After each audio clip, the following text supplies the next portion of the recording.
If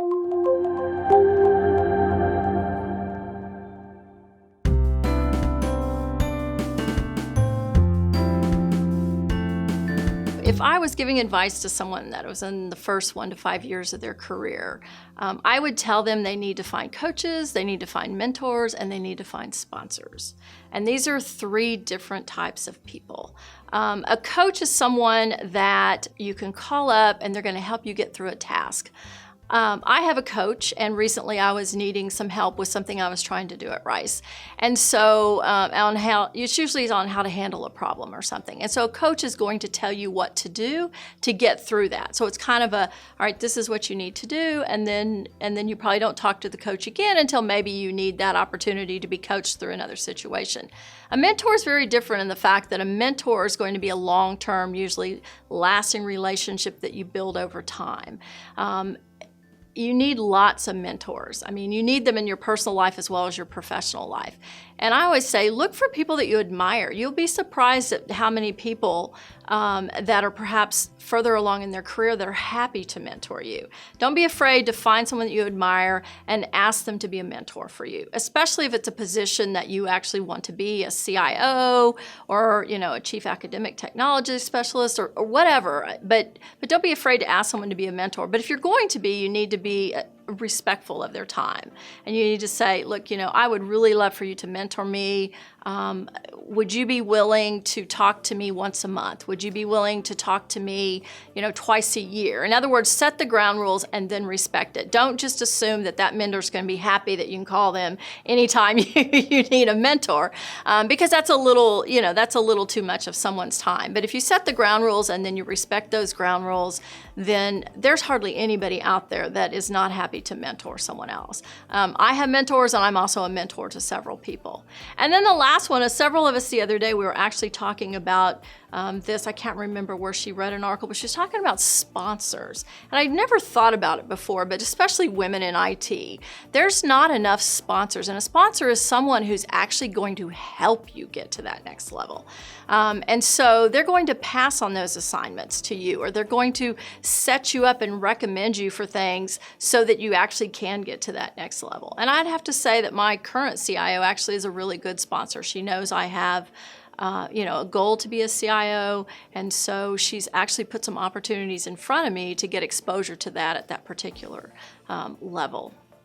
Don't be afraid of running something that you haven't run before. So I remember at one point my previous boss, Cole Campbell, who's now the CIO at University of Chicago, we had this teaching and learning with technology symposium, and he was like, I want to make this, put this up at the next level. I want to make it bigger and better and everything. He said, Alan, you're in charge of it. And I was like, I've never run events before.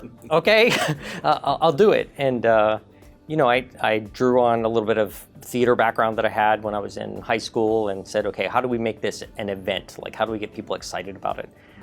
So I just partnered with some people, we had some crazy ideas, and we tried some things that we didn't know if they would work or not. But that's it. I mean, just pretend that you know what you're doing, like fake it till you make it.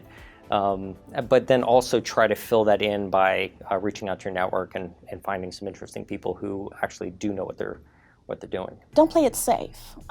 Take on a stretch goal, something that you think that would be a little further reach for you. When working with people, the people who would report to me, I would always give them stretch goals during their evaluation, and these were goals that they thought that they could not achieve, but I saw something in them that gave me the notion that they certainly could achieve that. And these stretch goals help you develop skills, and they help you develop confidence, and I find that that's very, very important as people are developing, particularly in the first 1 to 5 years. I would also say to develop an expertise in an area. I find that developing an expertise is really critical to a profession. Whether you move up in your profession or you stay where you are, I suggest writing about the expertise that you have selected. Writing, speaking, publishing, all networking, being part of the conversation in the area that you've chosen, I think is very, very important. And I would also say in those first 5 years, follow up and follow through. I think that those are very, very important. I think it establishes your credibility in your profession, and people can start to rely on you, and people will notice that as you develop in your skills and your abilities in those areas. Be that person who gets things done, okay? So you need to know how to take challenges and take problems, deconstruct them, find a pathway, find a timeline, work with a team.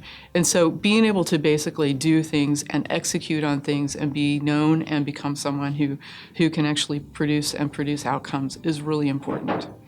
Agility is about curiosity, and it's about flexibility. And I think this is like this is very much relates to technology itself. I mean, technology changes. It's a cliche. Technology changes so rapidly, but technology changes because society changes. It's because our students are changing, and in order for you as a leader in an IT field, in higher education or anywhere, you have to be ready for the next thing, and you have to be looking out past what you're doing right now to say, what is the next thing? Is it just coming at me, or is it something I want to make? And I think that curiosity and flexibility and being able to be nimble is very, very important for you to be most successful. Make yourself available. Show up for things where you can learn. Obviously, the common advice, network, be known, be a good, happy part of the team that draws people to you. When people exhibit those behaviors over time, generally nature takes its course and their careers advance.